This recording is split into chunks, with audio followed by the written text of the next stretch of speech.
हमारी संस्कृति, हमारे संस्कार सदा रहे हमारे साथ। भारत के महान ग्रंथों और काव्यों का संपूर्ण संकलन। सब्सक्राइब करें तिलक। कई तरीके की एलईडी लाइट्स आपके घर और ऑफिस के लिए। GR LED lights, make India bright.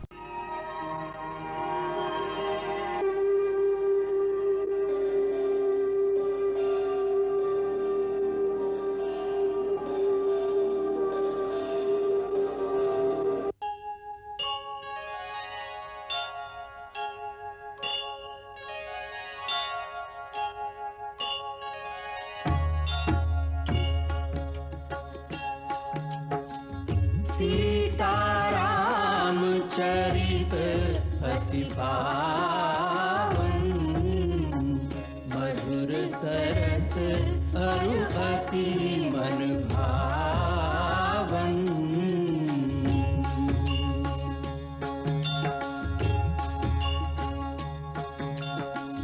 पुनि पुनि कितने हो सुने सुनाए,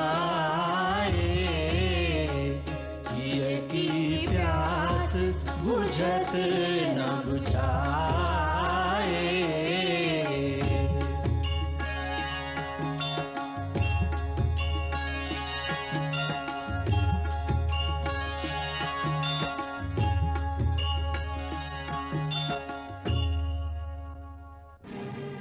तुम्हारे गुरु ने तुम्हें कोई तंत्र विद्या सिखाई है? क्यों? क्योंकि जो कार्य तुमने किया है वो अवश्य दंड देने योग्य है, परंतु तुम्हें देखकर हमारे मन में न तो दंड देने की इच्छा हो रही है और न तुमसे युद्ध करने की। मेरी अवस्था भी यही है। मैं तो यही सोच रहा हूँ कि आप किसी मोहिनी मंत्र का जाप कर रहे हैं। ये विधाता की विधि कैसी है कि दोनों ओर से धनुष उठाना कठिन हो गया है। महाराज राम, इस प्रकार यह मंत्र तंत्र का प्रयोग वीरों के लिए उचित नहीं है। यदि कर सकते हैं तो सच्चे क्षत्रिय की भांति हमें अस्त्र शस्त्र से पराजित करिए, भावना की मोहिनी डालकर नहीं। बालक, हम तुम्हारे सारे अपराध क्षमा कर देते हैं। ये यज्ञ का अश्व हमें लौटा दो, हम तुम्हें कोई दंड नहीं देंगे। युद्ध में हमें पराजित कीजिए और घोड़ा ले जाइए, और ये भी याद रखिए, घोड़ा लिए बिना चले गए तो समस्त विश्व में अपयश फैलेगा। बालक, हमें विवश मत करो। जब युद्ध भूमि में आ ही गए हैं महाराज, तो अब और कोई मार्ग नहीं बचा। एक ही मार्ग रह गया है, धनुष उठाइए।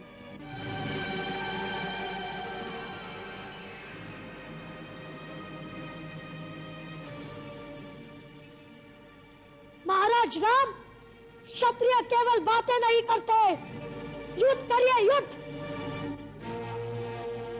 उठाइए धनुष। महाराज राम, यदि आप क्षत्रिय हैं, तो आपको अपनी पूर्वजों की आन है कि युद्ध भूमि में सारी मोह ममता त्याग कर एक वीर क्षत्रिय की भांति व्यवहार कीजिए और अपना धनुष उठाइए। बालक, हमें ऐसी शपथ मत दो कि हम विवश हो जाएं। हे राम, ये आप क्या कर रहे हैं?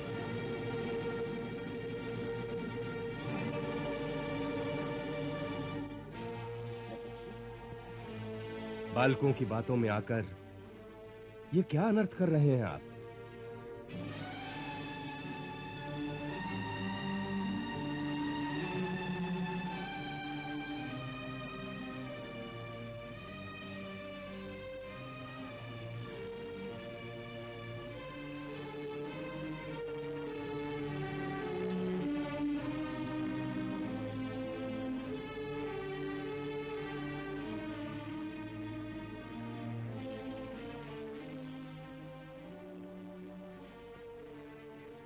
कल्याणमस्तु।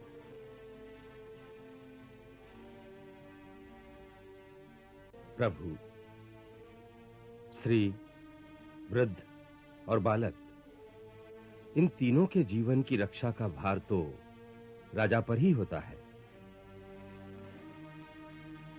अपराधी होने पर भी उन पर राजा का हाथ नहीं उठता। महर्षि, ये बालक बहुत हठी हैं। बाल हट तो सब जानते हैं महाराज, परंतु बाल हट का उत्तर राजहट तो नहीं हो सकता। कुश, लव, ये हमारे राजा हैं, हम इनके राज्य में रहते हैं। राजा के सामने अस्त्र उठाना राजधर्म के अनुसार पाप है। आपने राजा की अवज्ञा की है। आपने राजा का घोड़ा क्यों पकड़ा?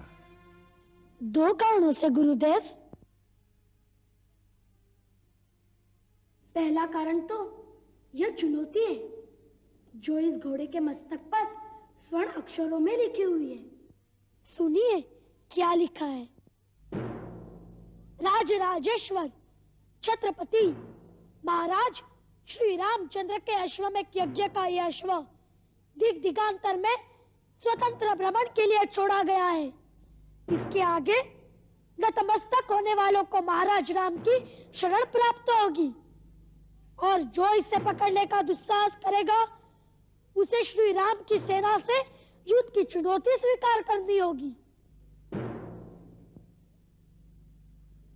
गुरुदेव, आप ही ने सिखाया था कि सच्चा क्षत्रिय वही है जो युद्ध की ललकार सुनकर भाग न जाए, इसलिए हमने यह चुनौती स्वीकार कर ली।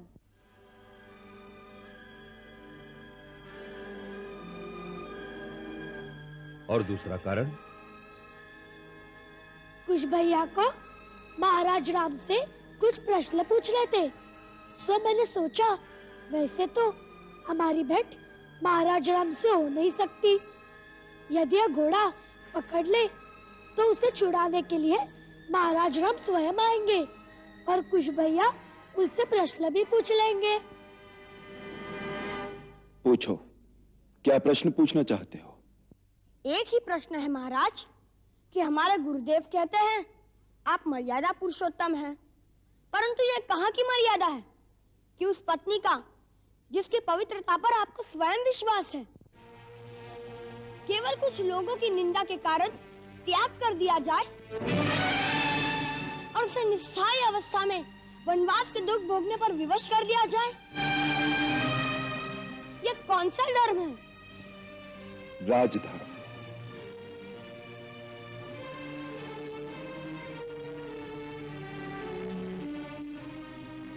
एक साधारण मानव के धर्म और एक राजा के धर्म में इतना ही अंतर है। एक साधारण मानव का प्रथम धर्म है अपनी पत्नी, अपने बच्चों, अपने भाई बहनों, माता पिता और निकट सगे संबंधियों की रक्षा करना, उनको सुख पहुंचाना और यदि कठिन समय आए तो दुख में उनका साथ देना।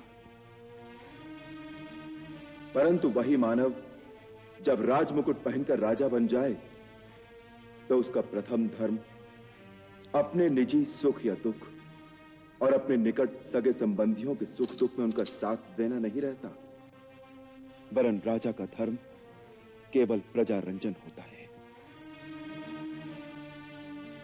उसके सारे कर्म प्रजा मत के अधीन होते हैं, फिर चाहे निजी तौर पर उसे सुख हो या दुख। उसका कर्तव्य तो वही है जिससे प्रजा का कल्याण हो, प्रजा रंजन हो और जिसमें प्रजा का मत हो। यही उसका पहला धर्म भी है और यही उसका आखिरी धर्म भी है। इसे ही राजधर्म कहते हैं। तो इसका अर्थ यह है कि अन्याय आपने नहीं, अयोध्या की प्रजा ने किया है।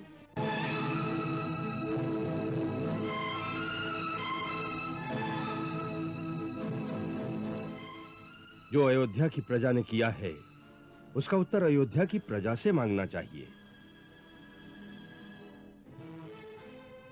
लवकुश, इस समय तुम दोनों ने इनका घोड़ा पकड़कर और इनके सामने अस्त्र उठाकर जो अवज्ञा की है, उसके लिए तुम्हें इनसे क्षमा मांगनी चाहिए। महाराज राम के विरुद्ध तुम्हारा अस्त्र उठाना ऐसे ही धर्म विरुद्ध है जैसे तुमने अपने पिता के ही सामने अस्त्र उठाए हो, क्योंकि राजा प्रजा के लिए पिता समान ही होता है।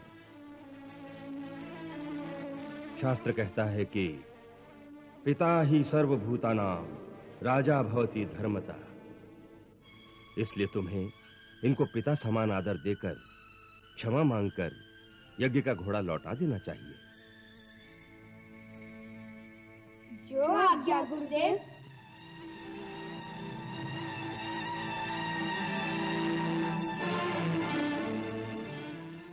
महाराज, हमने क्षत्रियोचित कर्तव्य समझकर भूल से आपकी जो अवज्ञा की है, उसके लिए हम आपसे क्षमा मांगते हैं। यदि आप हमें कोई दंड देना चाहे तो वह भी हमें स्वीकार है।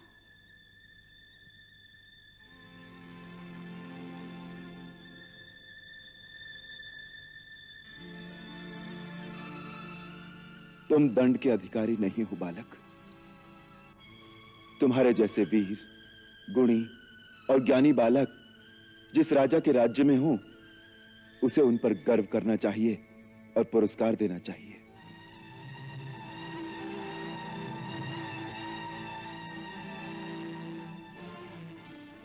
जब तुम्हारी शिक्षा पूर्ण हो जाए और यदि तुम्हारे गुरु और तुम्हारे माता पिता तुम्हें आज्ञा दें, तो तुम दोनों के लिए मेरे द्वार सदैव खुले रहेंगे।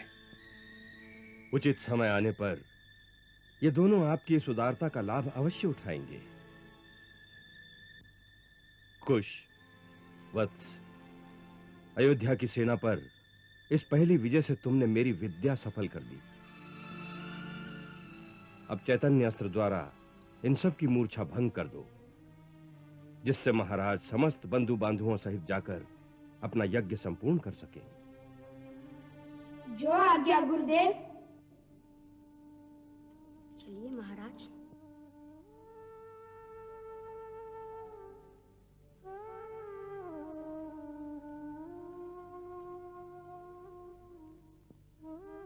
हे पवन पुत्र, जी महर्षि।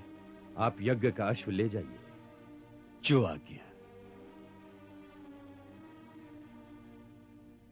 महर्षि, एक शंका है। क्या? ये क्या लीला है? आपको आपकी इष्ट की शपथ है, मुझे सच सच बताइए, ये दोनों कौन हैं? क्या जो मेरी अंतरात्मा कह रही है वो सत्य है? भक्त शिरोमणि, आप अपनी ही शक्ति के द्वारा प्रत्यक्ष देख भी चुके हैं, फिर भी मुझसे क्यों पूछ रहे हैं? हे महावीर, भक्त की शक्ति तो भगवान से भी अधिक होती है। फिर भी मेरी एक प्रार्थना है कि अभी इस बात को गुप्त ही रहने दें। उचित समय आने पर मैं स्वयं ही प्रकट कर दूंगा।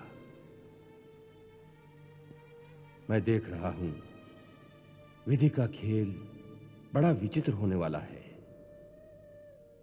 फिर भी उसे एक सुखद मोड़ देने की चेष्टा कर रहा हूं।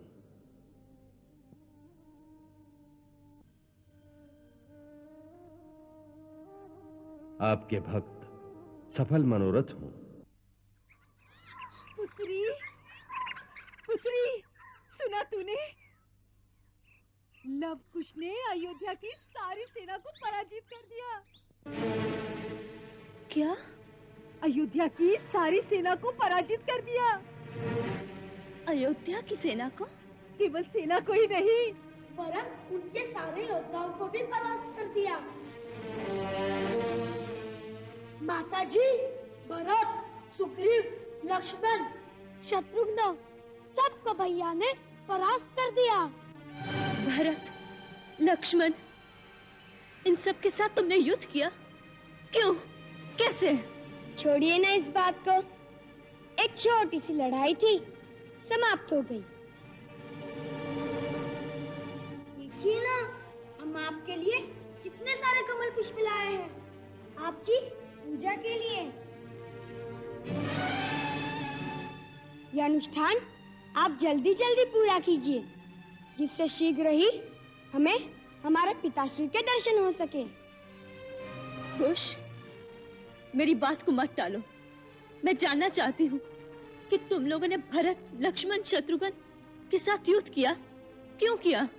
माताजी, मैंने अश्वमेध यज्ञ का घोड़ा आश्रम के पास विचरते देखा। उसके माथे पर स्वर्ण अक्षरों में चुनौती लिखी थी कि जो इस घोड़े के सामने मस्तक नवाएगा वह महाराज राम की शरण पाएगा, और जो इसे पकड़ेगा उसे उन्होंने युद्ध के लिए ललकारा था। सो युद्ध की चुनौती स्वीकार करना अपना क्षत्रिय धर्म समझकर मैंने उसे पकड़ लिया। फिर क्या, उनकी सेना, उनके सेनापति एक एक करके सबके सब ढेर हो गए। फिर शत्रुघ्न आए, उन्हें भी मैंने मूर्छित करके रण में ही सुला दिया। फिर लक्ष्मण जी आए, उनसे युद्ध हुआ। क्या ठंडा ठंडा सुना रहे हो कुछ भैया? माताजी, युद्ध नहीं हुआ, घमासान का युद्ध हुआ और हमने उन्हें मूर्छित कर दिया। फिर भरत जी आए और उनके साथ महाराज सुग्रीव और महाबली हनुमान भी आए। फिर हनुमान जी बड़े वीर कहलाते हैं, परंतु भैया की वीरता देखकर वे ऐसे चकाचौंध हो गए और हमारे पास में ऐसे बन गए जैसे गाय का छोटा सा बछड़ा बन जाता है। नहीं। हाँ, और भरत जी और सुग्रीव महाराज ने एड़ी चोटी की शक्ति लगा ली, परंतु गुरुदेव के प्रदान किए हुए हमारे अस्त्रों ने उन्हें भी धराशायी कर दिया। और फिर महाराज राम स्वयं आ गए।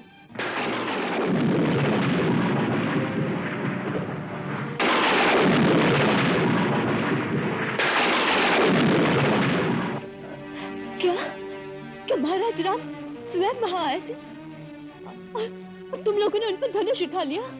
नहीं, हम तो धनुष उठाए तैयार थे, परंतु वे ही युद्ध से आनाकानी कर रहे थे। हमसे कहने लगे कि तुम दोनों को देखकर तुम पर बाण चलाने की इच्छा नहीं होती, तुम्हें प्यार करने की इच्छा होती है। परंतु मैंने उन्हें कहा, महाराज राम, केवल बातें न कीजिए, युद्ध करिए, युद्ध। परंतु जैसे युद्ध आरंभ होने लगा, गुरुदेव आ गए और फिर उन्होंने तो युद्ध होने ही नहीं दिया।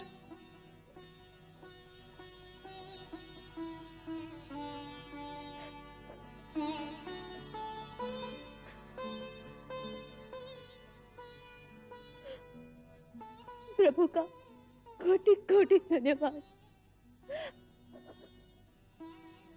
कि तुम लोग महान पाप से बच गए, महान पाप से बच गए। क्या हुआ पुत्री? माताजी, माताजी, ये आपको क्या हो गया माताजी?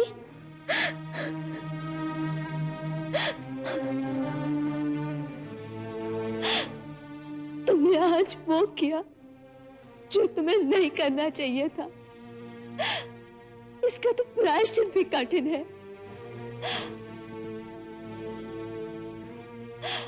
हनुमान को तुमने बछड़े की भांति बांध दिया। हनुमान तो मेरा पहला पुत्र है, तुमसे भी बड़ा पुत्र।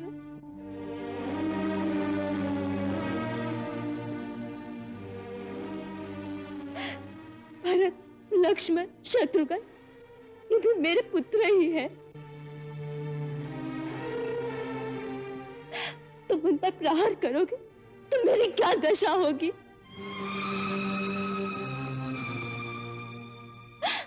उस पर तुमने स्वयं श्री राम को युद्ध के लिए ललकारा। मेरी संतान अपने पिताश्री के चरण छूने की जगह पर उन्हें युद्ध के लिए ललकारे। मेरे लिए इससे लज्जाजनक बात और क्या हो सकती है?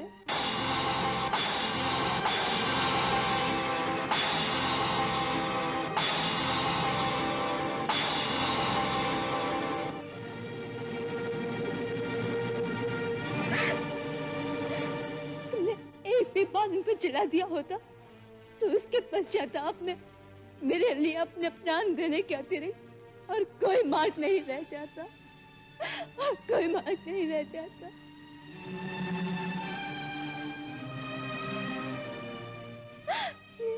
ये क्या किया तुम लोगों ने? ये क्या किया?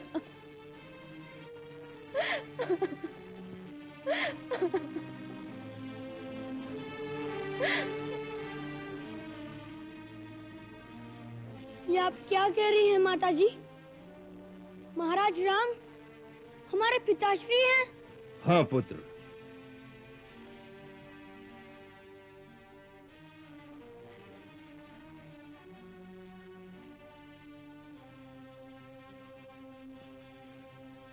देवी सीता सत्य कह रही हैं।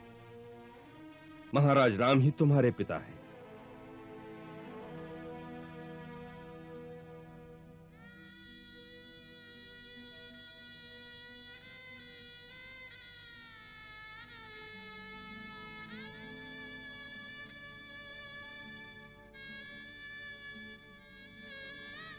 तो क्या आप ही वह अभागी सीता है जिन्हें महाराज राम ने वन में त्याग दिया था? जिसके पति श्री राम हो उसे अभाग्य नहीं कहते। मुझसे अधिक भाग्यवान और कौन होगा कि मैं उनकी पत्नी हूँ जिनकी तीनों लोकों में पूजा होती है। फिर ये बात आपने हमसे आज तक क्यों छिपाई?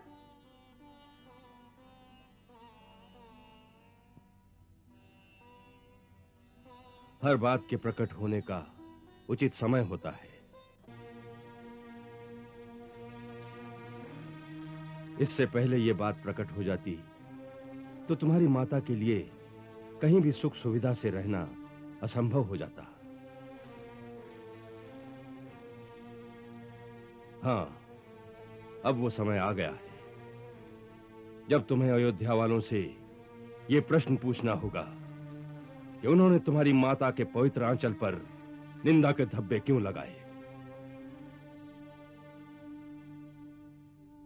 इसी दिन की मैं इतने वर्षों से प्रतीक्षा कर रहा था।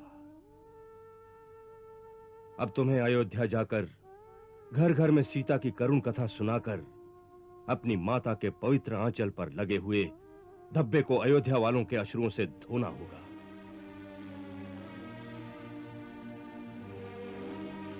उनके मन पर लगे हुए मैल को मिटाकर उनके हृदयों में महारानी सीता का सिंहासन फिर से स्थापित करना होगा।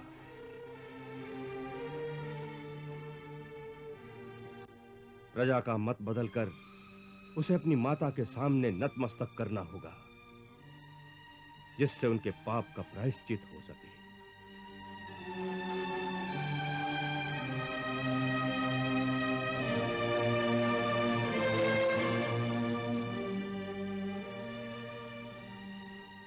वन वन डोले कुछ ना बोले,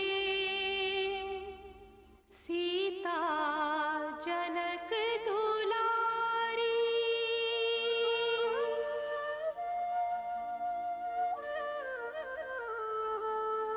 फूल से कोमल मन पर सहती, दुख पर्वत से भारी।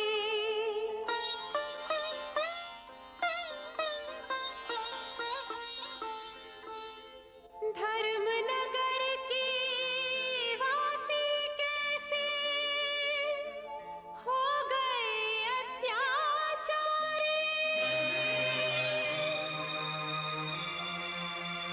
राज धर्म के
मंगल भवन अमंगल हारी, प्रभु सुदशरथ अजिर बिहारी।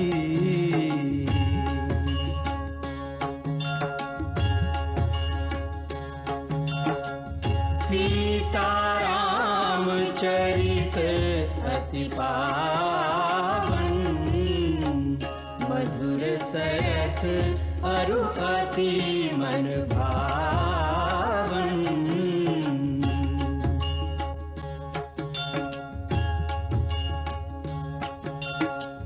पुनि पुनि कितने हो सुने सुनाए, किया की प्यास बुझत न बुझाए।